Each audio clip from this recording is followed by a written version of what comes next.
This morning, for a little bit of the time, I was feeling completely split right down the middle. My right side was feeling much bigger and more condensed than my left side. Okay, it will happen because your Kundalini is opening. Okay, when your Kundalini opens, it's a rare event. Okay, a lot of people go, I have my Kundalini open. Yeah, right. Oh, then there's Kundalini Reiki Tumo they call it, Kundalini Reiki. And 3 weekends, if you paid a good amount of money, your Kundalini can be open. So how come every saint in India took 20 years to do it? I don't know. I could just pay 3 times the seminar.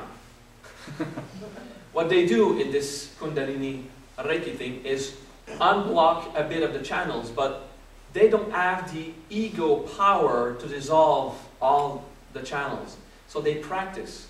Okay?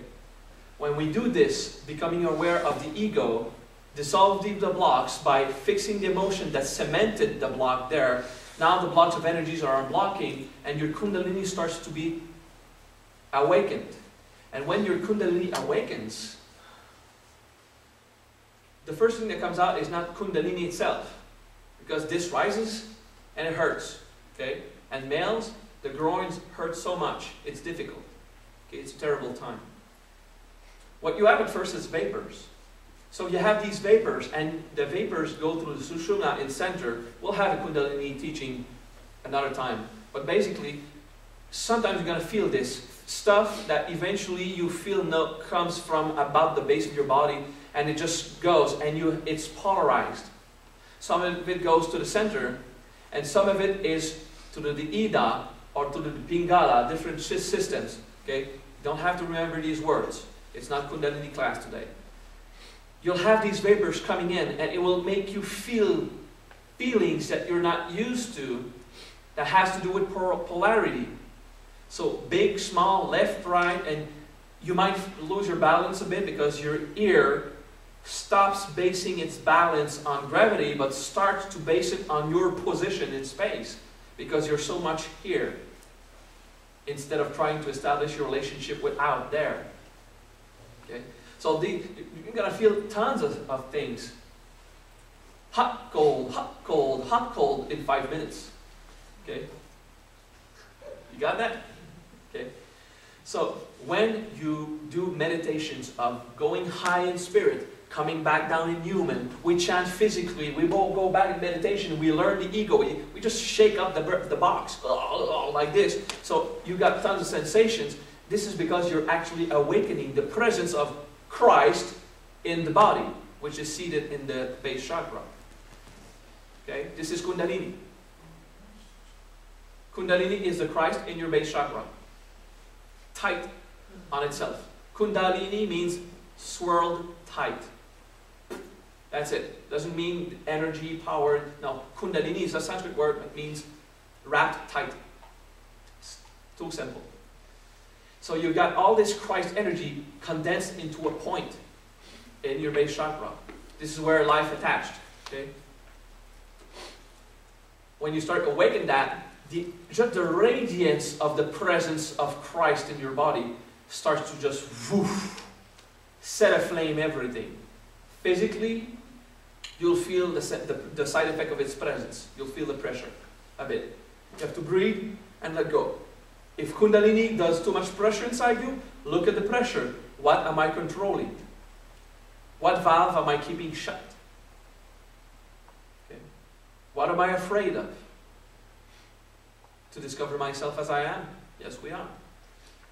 Vitally, you'll feel more energy. Okay? So, everybody has the Kundalini awakened at the physical level. Everyone. Okay? Because there are 7 levels of Kundalini. Okay? When we say masters have their Kundalini awakened or elevated, they speak of the 3rd Kundalini. If you don't have your 3rd level Kundalini awakened, we say your Kundalini is not awakened. Okay? But if you would not have Kundalini in your body, you'd be dead. You'd be a rock, lava, water. You'd be dead. You'd be inanimate matter. Kundalini in physical matter, biology starts and handles the process of life. How? God can perceive inside, outside, the created and the creator interacting. Okay? So you all have physical Kundalini, completely awakened because you die. But rare are those who have the vital Kundalini, the energy Kundalini awakened. Okay? You're not a spiritual master if you got that. You're a genius. So geniuses in their mind, geniuses in understanding, geniuses in creativity, music, in abilities, great athletes, whatever type of genius is the second layer of Kundalini, which is the vital Kundalini. A spiritual master with Kundalini open is the emotional Kundalini. Because when your Kundalini is awakened at the emotional level, you are in a constant state of emotion Christ. You feel love and compassion and happiness always. Okay? This is having someone's Kundalini open. This is what we refer to.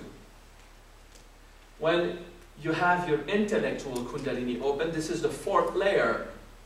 Usually you stop existing in this plane. You're just so high.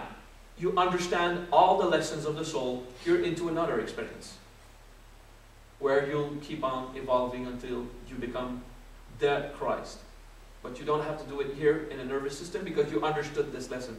Your Kundalini is intellectually open. Christ understands everything. You can keep on to awaken the Kundalini of wisdom and the soul in another experience. Sometimes, very rarely, a human incarnates with the fifth Kundalini open. These are avatars. Jesus, Krishna, Sakyamuni Buddha, those guys. These guys come and they tell matter to be something, it becomes like this. Takes water, I want wine, becomes wine. Okay? These guys are completely deprived of ego. They have it. They use it as a tool. Ego has no control. Ego is happy. It serves its God. Okay? So your Kundalini is starting to open. At the vital level, so you have all these energy systems. And at the emotional level, your Kundalini is open and you have all these movements inside you. And sparks of bliss. So now, Corey, you can understand these explosions of bliss sometimes you have. And just, a vapor of emotional Kundalini rised. It overruled any type of drama you could have been contemplating the moment before. Just happy. So Simon, do you agree that there's a difference between just being happy and the state of bliss awakening? Yes. There's a big difference, eh? Like, happiness, if it's 1, the bliss is 10. Like, it's completely... Sometimes you'll have these explosions of bliss. So the difference between happiness and bliss is happiness is your normal state. You should be always happy. If you're suffering, check out why.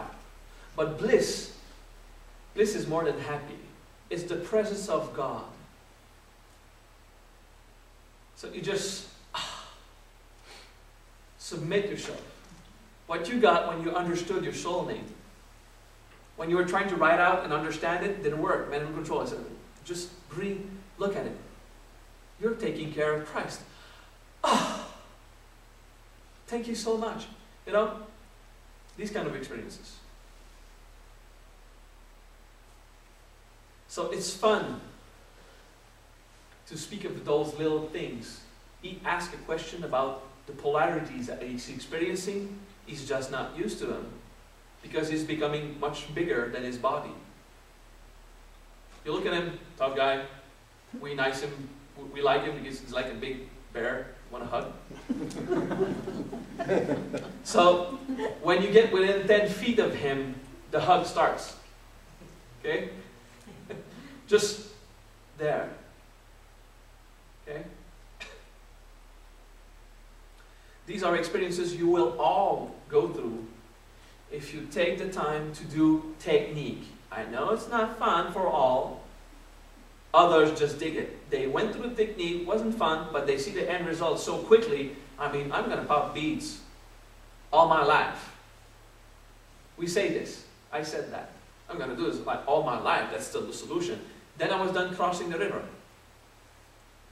I was sitting, contemplating some wisdom. And the malach I had just, broke. 108 beads just like wham, like this. I just come like this. And I started to try to pick them up and put it in my purse, a little purse. And when I hoped I was at the movie theater in the dark.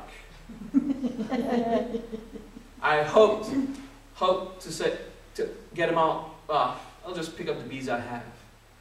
And after counting them, I had all 108 beads. The experience was not about losing the beads. It was having, don't wear them around your neck anymore. It's not a system that suits you. I still have this mala. It was my other mala. The one that was charging some power stuff in there. So you're done crossing the river. Now you need to go to the woods. To go to the woods, you need a hatchet to cut the impediments, to just cut the roots of the ego at what prevents you. Just keep on crossing. So don't carry the boat around you and just go like this. Oh, the boat's so heavy through the branches. So I took the beads and I gave them to a disciple who was charging exactly the same mantra I was. So you're charging this too, huh? Okay, take my mala. These beads, and I put them, I had a Tibetan bowl like this, and it just went boom, okay? I just put beads in your bowl. Repair the mala, redo it. So she took the beads, she repaired, she rebuilt the mala, and she charged the process with the mala that I had charged. She said that the first hour was the most painful meditation she ever did in her life. Because she was just saying the words that I had been saying. She was just pulling in the experience, and her body started to ache. But she still did it. And she just went whoop like this. Not because of my power, no. Because of my sacrifice, of letting go. Sacrifice is the key. I'll sacrifice my resources, my attachments, my needs, my tools, my expectations, my roles, my emotions, and my denials. I'll sacrifice whatever I have to sacrifice so that self prevails in the experience. This sacrifice in Sanskrit, we say swaha. So when you have a mantra with swaha at the end, Om Vajramanataya Swaha, you know, Om Vishnu Balatas Kamarutana Swaha. The swaha is sacrifice. Let go. If you keep all your human resources to feed your human only, human will stay in control, in charge. Use your human systems and resources to feed the experience of the self. And you'll take mastery of your ego. And your ego will not have the power to make you suffer anymore. He'll only have the power to do what he was intended to do at first, tell you what's going on. Hey, you're going to die if you put your hand in fire. Take it off. Oh, thank you, fear, so much. I love you. All right? We have to rest more. Take it cool. Those who want to chat and eat, you go in the kitchen. Those who want to rest and keep it simple, you stay here. We start at 1:30. Now we're going to take care of the food. It's close to 12? What time is it? Okay. We're not in a hurry, okay? You can call Cindy and start, but we really have an hour and 45 minutes just to rest. Try not to dwell so much on your human experience as much as your self-experience. If you really need to stock of your old VCR that is broken, wait tomorrow. Okay? Speak at a seminar. Speak of your experience. well, you know, the roadmap, I've been having this experience, but then that, and this happened, and you exchange on how you try it out. Play with this. Yeah? I don't know if it's relevant, but it's not a question per se, but you were talking about how your mallet broke when you went to the movies. Would you want to share how you watch a movie, trying to integrate what, you know, whatever the characters are going through? Okay, when I watch a movie, drama, he's attached to that. Oh, this is denial self. Okay, I just look at it. Every character is me. I'm playing every character of the movie. If the character does something and I feel it, it affects me, I'm going to integrate it. I don't need to have an event outside. I use movies. So movies I watch them 2 times. The first time I just so integrated, I just didn't enjoy the movie. I'm going to watch it again. So there was one of my, thank you very much, Simon, this is great. There was one of my students at the age of 4 was tossed by his friend in the trunk of a car and locked there many hours. So he was watching Kill Bill, where she's in the coffin at a time, and he stopped watching the movie, okay, and he could not endure stuff like that. And I was speaking at the seminar of the ninjutsu experience where they bury the person. He was about to leave the seminar. He couldn't endure listening to that. And at the end of the seminar, he said, yeah, well, now I'm going to rent Kill Bill and watch this scene 100 times and feel. I'm going to face it. So this is what I do with movies. I watch the characters. I watch everything. What does it trigger? If it triggers nothing, it's just a nice drama. I'm not trying too hard to compute. Oh, he's doing that. I'm trying to search. I'm just sitting there, allowing myself to be touched. I'm the little woman that just got her purse stolen. Doesn't care. I'm the guy that stole it. Oh, I feel guilty about, okay, I feel guilty about stealing something. Shame, lack of respect, did not respect the resource of the other. I'm integrating my ego trips. So after a while, of course, I'm watching a movie and everything's just cool and I appreciate the drama. So I like science fiction movies and I imagine myself being God, the Jedi hero, the Superman, the this and the that. I just imagine myself the savior of the world, look at myself as a savior. Until I can get to the point where I'll do exactly the same thing, act as a hero, but out of compassion, not out of a need to save, to get attention about it. So I love superhero movies and science fiction. There's only one thing we can dream of in life. Either it be the fantasies in your mind, the dreams at night, even in the nightmares, there's only one thing you've ever dreamed of. It's about God. Every time you dream, it had to do with becoming better, resolving stuff, being the hero of something. You have only been dreaming about God all your life, in all the different ways. All right? Have a good rest.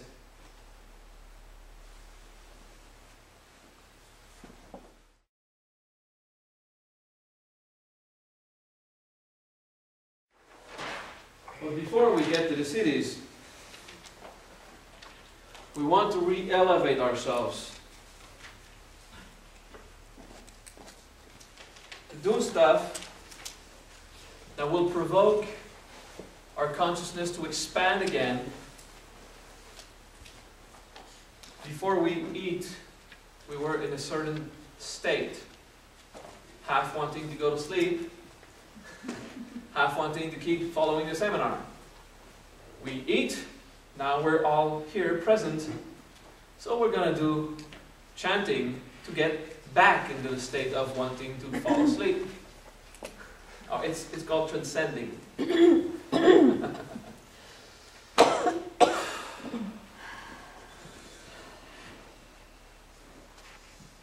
Soft, happy facing a bit. Close your eyes. Be conscious of yourself as the self. Self-awareness. This is what I am.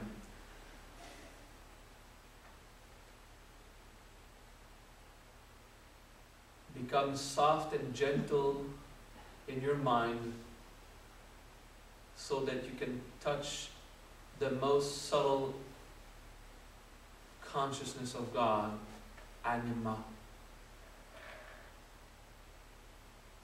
Anima. Anima.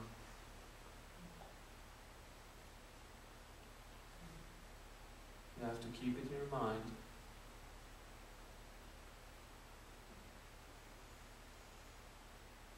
Become aware of the greatness of all things conscious, Mahimma.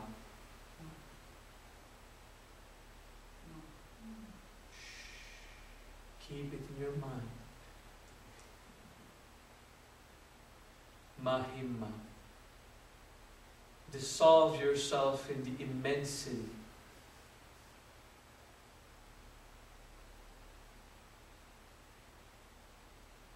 Mahimma. Feel that it is various fragrance of consciousness that come together. Forget the names of the elements, just know them. And in this greatness, expand and become compact and denser to become a self, Garimma, to become a mind, Garimma. You became emotions, Garimma. You become energy and physical body, Garimma. Garimma. Highest consciousness of God, densifying, be aware that this is what you are, Garimma.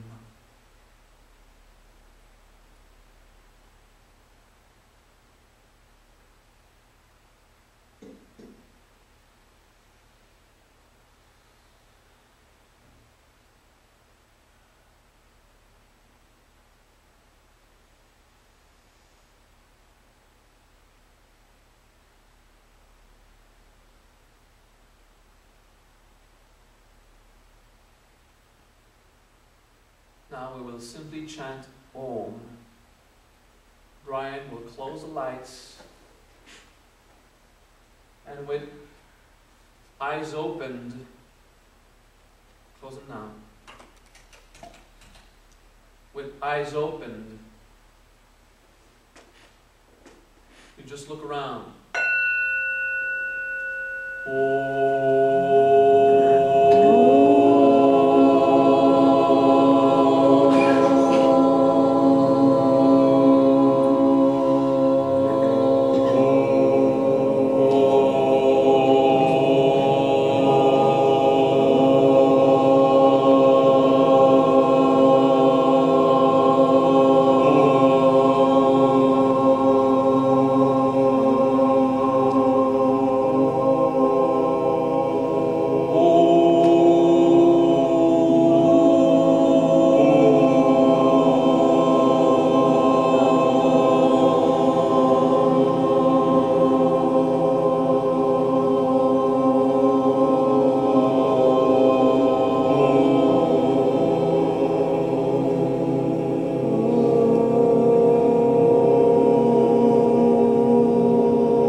attention inside yourself.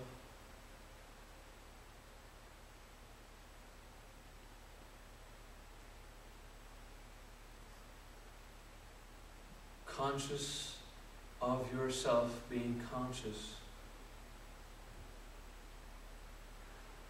Pay attention to the divine self, anima. Anima. Anima.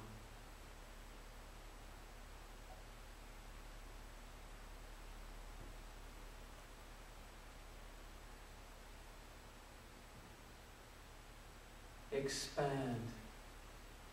Mahima. Galaxies. Mahima. Mahima.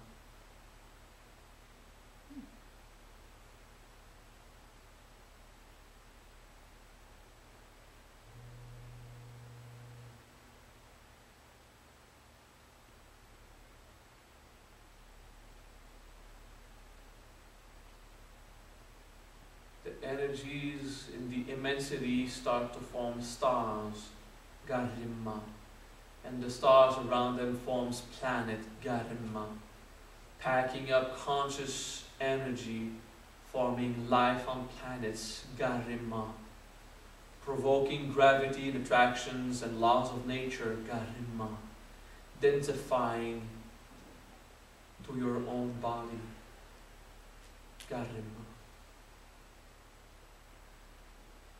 Garima. Garima.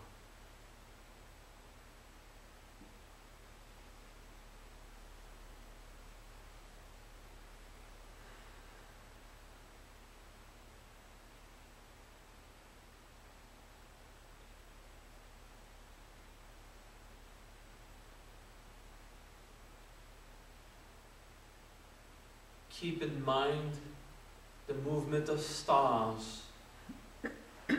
They are self-propelled. Lagima, L-A-J-I-M-A, Lagima, self-propelled stars, Lagima, planets turning by its own force, Lagima. Everything free, Lagima, streams of consciousness flowing, Lagima. Lagima. Look at the galaxies, unbounded by no force, Lagima. Feel water flow, feel lava flow. Everything is self-propelled. Consciousness moving in the universe by its own free will, Lagima. Lagima. Lagima. Nothing that was created obeys to any exterior force. Everything is self-propelled. Lagima. Wind flowing because it wants to.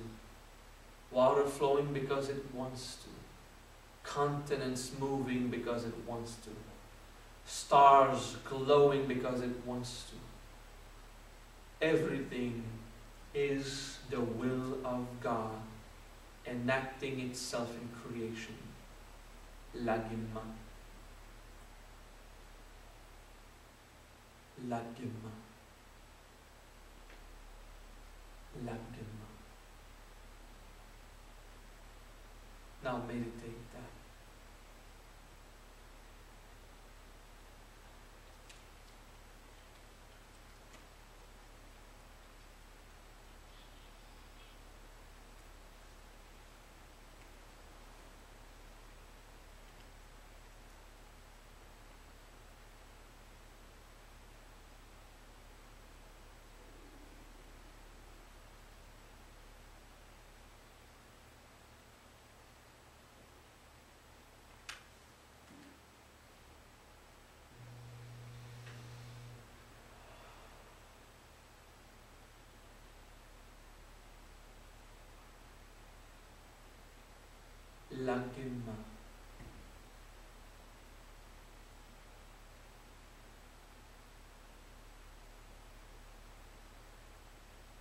most minute movement of a hair dressing up is self-propelled by its own will. Movements of galaxies joining together to make love, self-propelled.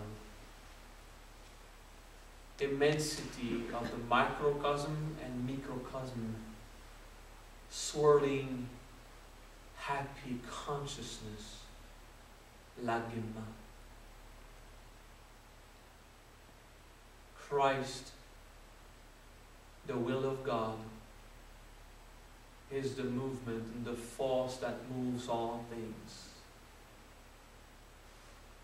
Lagima.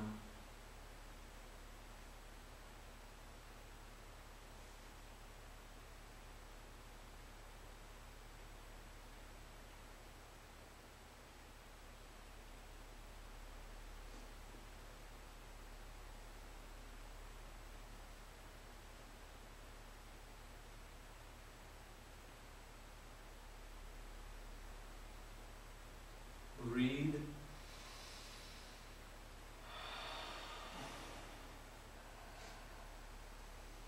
happy faces. Happy.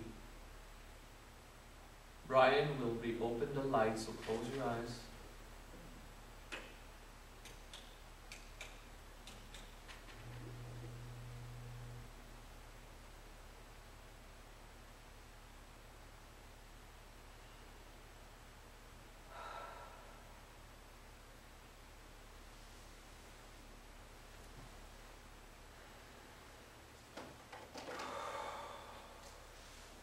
Like usual, I'm going to have you do something completely human.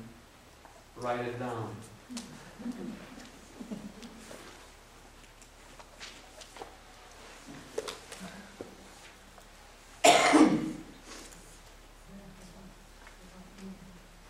Lagima means lightest. Lightest. Garima is the heaviest, most condensed and compacted. Lagima is lightest, so unaffected by gravity, unaffected by natural laws, unaffected by someone else's push. If it moves, it is out of his own free will. Lagima is everything is self-propelled from consciousness. This is why we say Lagima, the lightest. Gravity does not affect it. Weight is not something that works in it. Everything that you know to be the natural laws, it's not because matter is submitted to this law. It's because it wants to. It's self-propelled. Why is there gravity? Because it's made out of love and it wants to come together. Gravity is the physical, natural experience of love. It's not a force that we are submitted to. It is self-propelled. So a cell from within itself will want to go where it has to feel love. So sperm goes to where it has to go.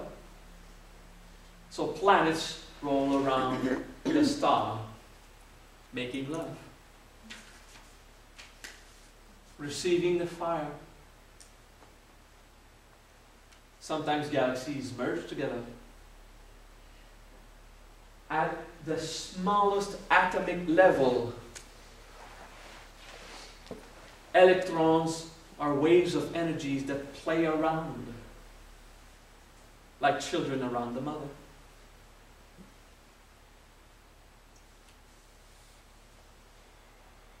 So you see, by expanding to the smallest, to the biggest, to the heaviest, and to the lightest, we can perceive what is small for God. It is subtle and all-pervading. What is big for God? It is this immensity of energies coming together, the elements. What is heavy It's the different level of densities that made mind, heart, body. What is light? It is the understanding that nothing was ever a force imposed onto something else, but by its own free will. So the concept of enslavement with lagima just dissolves. If you have an attachment, it's because you want to keep it there, by your own free will. A lot of thoughts were coming into my mind and I was getting lost in it. I had a harder time than I did with the other three. And I thought, oh. So the thoughts that we have in our intellect are very gross thoughts compared to the thoughts that God has in anima at the first level. Okay? Can you please reopen the doors? Streams of consciousness flowing. You'll remember to close your phone next time. But I repeated everything so you could go back. Just for you. Okay?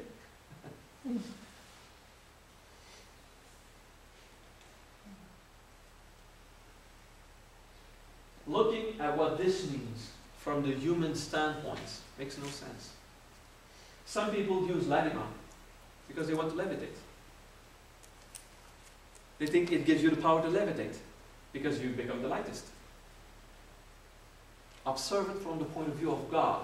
When you are inside you, when you are conscious of your dense body, completely reabsorb it in consciousness, then you use lagima, you'll levitate because you're going to go there.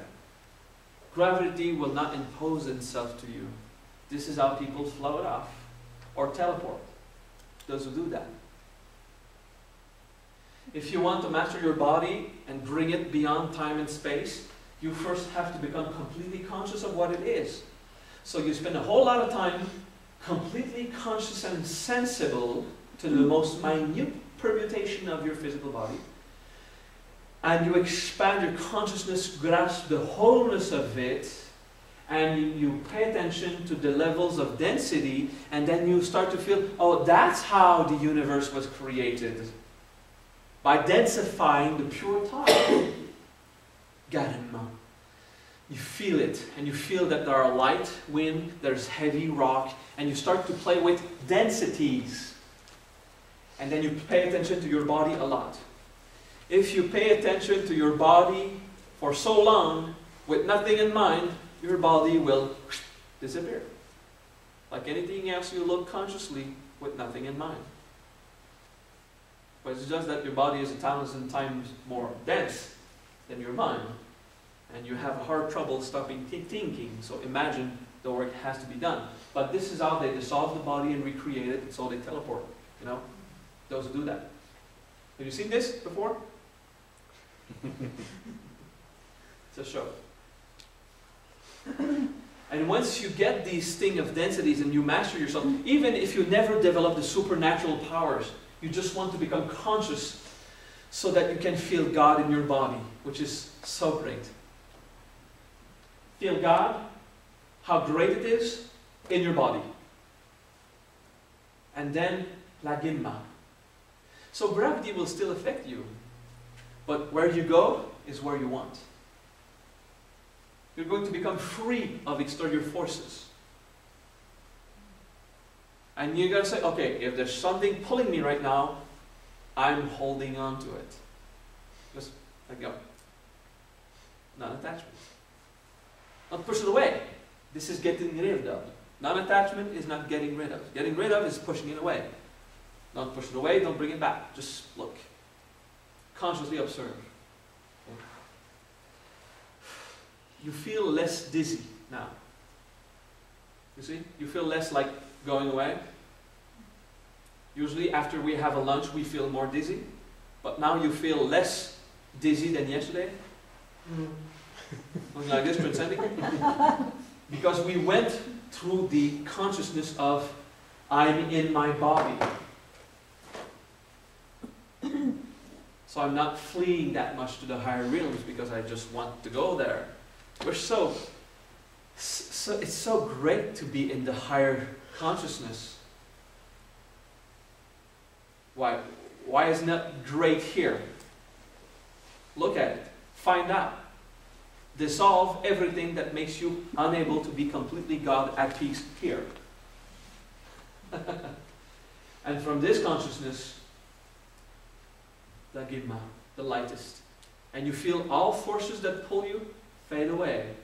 Whatever moves, when I move, when this moves, when a cell moves, when a bacteria moves, when a galaxy moves, when a star moves, everything moves out of the will of God, which I'm just flowing into. And you're going to start to follow streams of consciousness, interweaving itself because it just wants to dance around. Okay? That's good?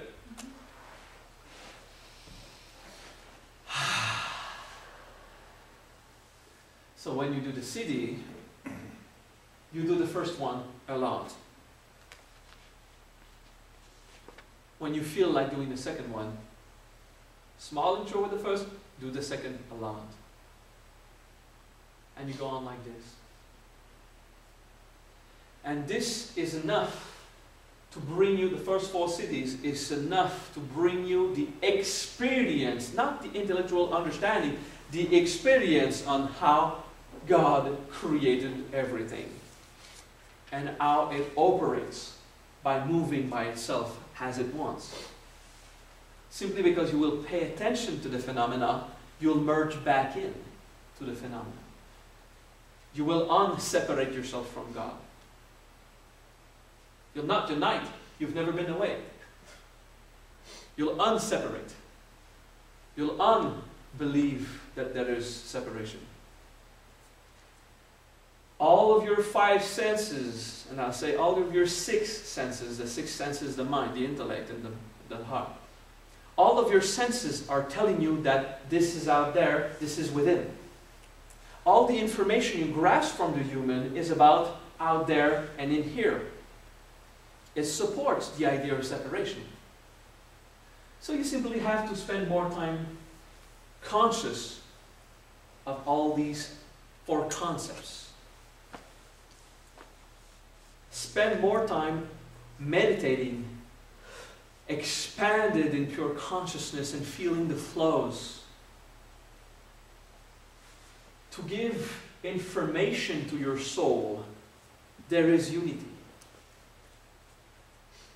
Build a critical mass of consciousness of unity enough that it will override the information that comes from your senses that say that we are separated. Right? Just elevate your point of view, but elevating your point of view doesn't mean that you have to go away somewhere. It's right here. From this point on the map, from my game of individuality, I can look at everything and know this is what I am.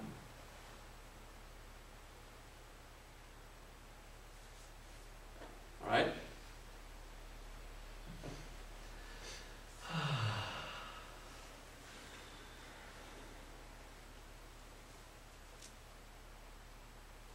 We still need to relax a bit. Okay? So we're going to take 5 minutes more.